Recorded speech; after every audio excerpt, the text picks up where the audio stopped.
Hello everyone, I am Heather G and welcome to my channel. Today I am talking, whatever, about can want equal faith. And on the face of it, yeah, on the face of it. This idea about want and faith is a new thing for me. When I did my video, my first video, which yes, I know at places it was a hot mess, but there's a reason for it. The reason I put that video out. But, so when I explained my lack of faith, I didn't explain it to the way my new version or my new idea about my lack of faith.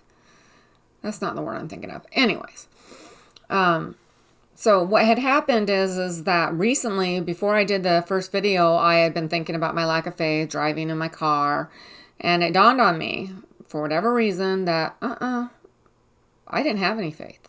What I had was a want. I wanted to believe. I wanted this to be true. I wanted to see my son again, right? I wanted. Never realizing that want is not an action verb. You have to do things to get it. You can't just want it.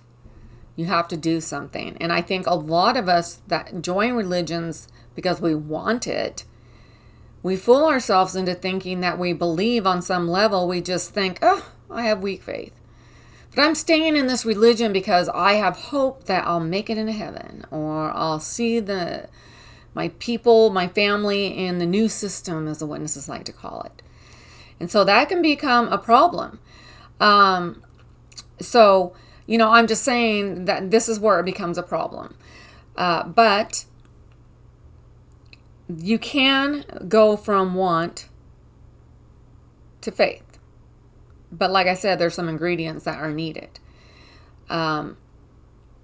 If you're questioning, if you feel like I'm weak faith, I believe, but I have weak faith, but nothing has changed. So let's say nothing has changed over years. You're not doing what you're supposed to, but you're there. Or you are doing what you're supposed to, but your faith has not changed. You might ask yourself, am I scared to leave? Am I scared that there might not be a God? There's many questions you might ask. But some of you, I'm sure, have fooled yourself into thinking that you do believe, you just have weak faith. And that's where the wanting is.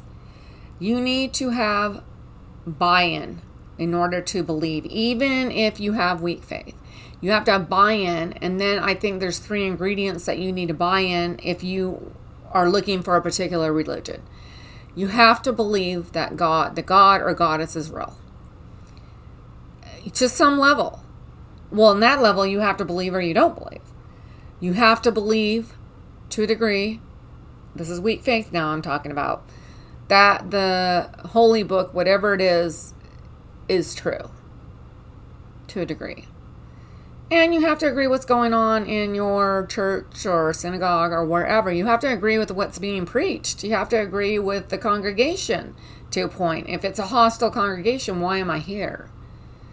And that's where, like I said, a lack of buy-in is key. If you do not have buy-in on you don't have to have the congregation, because some religions, they don't really have one.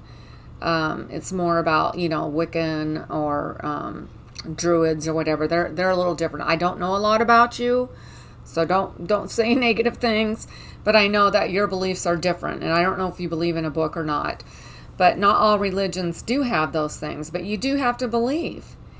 And if you are questioning whether you just want it, or whether you have true faith or weak faith, or just questioning in general, I would get really real with yourself. You have to be brutally honest.